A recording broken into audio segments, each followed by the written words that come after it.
All right, welcome back to the channel. This is Matt Garland, NMLS number 58700, but better known as MG the Mortgage Guy. Welcome back. Another Ask MG, but before we bring Jordana on, I need you guys to smash that like button, hit the bell for notifications, subscribe, comment, share, do all that good stuff, and go to mgbookstore.com, pick up House Hackonomics and the Real Estate Investors Manifesto, only available at mgbookstore.com.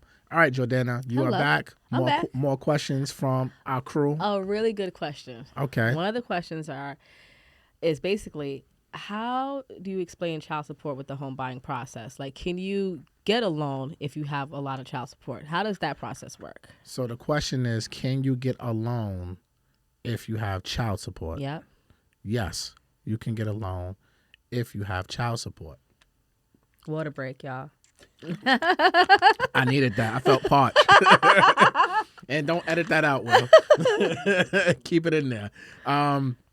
So yeah, you can get a loan if you have child support. If your child support, so if you have, all right, there's different levels of child support. Mm-hmm. You have those under the table child support agreements that no one knows about, right? That you and your significant other or your ex have come to an agreement. You have an understanding, and that child support is under the table. So it's not court ordered. It's not being garnished from your pay stubs. It's not showing up in default on your credit report as a judgment or anything like that. So those typically people don't disclose that. Mm-hmm. And oftentimes most loan officers won't even ask that question, right? If they don't see something like a garnishment or something like that. But for the most part, you're supposed to disclose that, and it gets incorporated into your debt to income ratio. Now, if you have child support that is being taken out of your pay stubs, if it is visible to a loan officer or underwriter, then it will 100% be included into your debt to income ratio. Now, what I would tell you is I've seen plenty of cases where there was arrears. Someone didn't pay their child support for months, for years. It went to collection. It's a judgment. It's on a credit report. And now you have a bigger issue because now you can't close if you have all this back child support that's old. It doesn't look good, obviously. Oh, no. Right. Hello.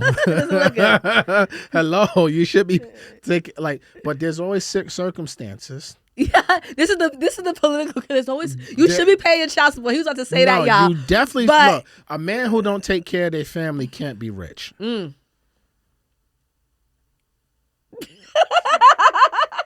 me look at the camera now. A man who don't take care of their family cannot be rich. I 1000% agree with that. Okay. Right? So yes, you should be paying your child support, fellas. Fellas.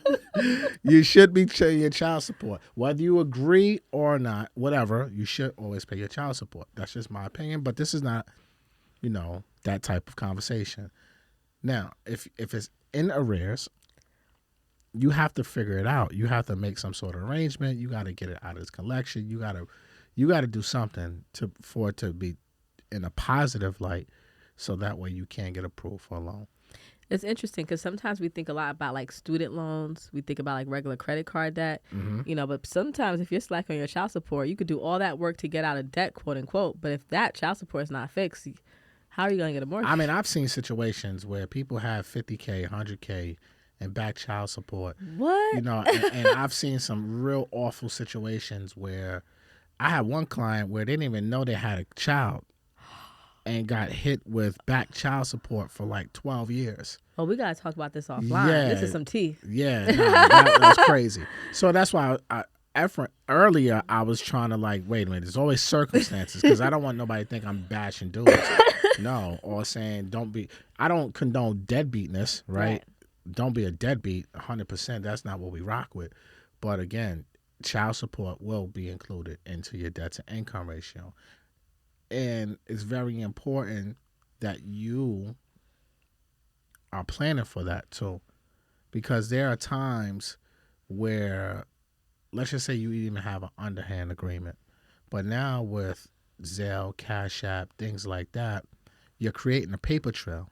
So if you're paying $500 every month and the underwriter looking at your past couple months of bank statements and always seeing, hey, at this time of the month, you're always sitting a Zelle or something like that. Where's this going? Where's this going? Is this a debt? And I've seen that come up too, because of that paper trail over the past few months of that same dollar figure going out to the same person every single month. So you got to just plan for it.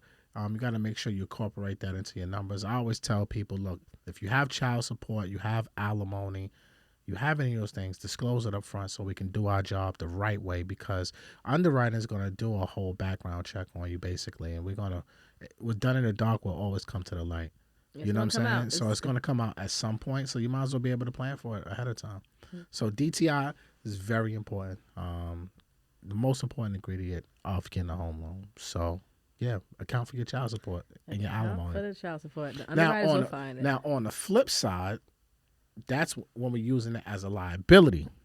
Now, let's talk about how it could be used as income. Oh, let's talk about ladies. Yes. So, and for the fellas who get the child support too. I mean, it's very rare. It is rare. If a man has the kids, that's a whole nother show. But let's talk about child support, like foster care income, things like that, where if you can prove to underwriting and it's documented that you're going to receive that income for at least 3 years, now that income can be, that child support, that foster care income can be used as income, and it can help you qualify for a loan as well. So if you are receiving child support, even if it's under the table, so to speak, disclose it. And don't take cash. Take Zelle, paper trail it, so that way underwriting can see 12 months easy of you receiving the income. Have something in writing, you know, with your ex or your children's father or your children's mother to show like, hey, this is our agreement. This is what I'm paying. This is my form of payment. And it's going to continue until our child is 18, right? And you can use that income. Well, let's not get the sassy men too mad. Like, oh, she bought a house with my money, you know. So let's not say that, but it is what it is. That's a whole nother topic. That's a love and real estate topic. Definitely a love and real estate topic, but it's a topic that needs to happen. A conversation that needs to happen. It's real life. It's real life. Like, look, it's either you're giving or you're receiving it, right? So if you are receiving it, then use it to your advantage. But buy shelter. For the child. The child has to live there. Child has to live somewhere. The child has to live there. So yeah, so it's only right that you use that child support income to help you qualify. And the fellas, if you have to pay it, make sure you disclose it so that way you can get the proper pre-approval, so it doesn't come back to bite you when it's time to close. All right, great question. Nah, definitely. We don't really talk about it too much. Nah, we don't. I don't think I've ever spoken about child support or foster care income, things of that nature, or alternative income, right? I don't think we speak, even like retirement income.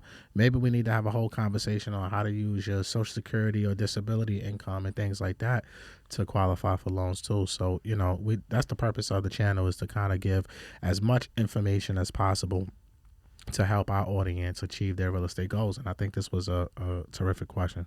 All right. Well, that's all, folks. Matt Garland here. NMLS number 58700, but better known as MG the Mortgage Guy. Peace.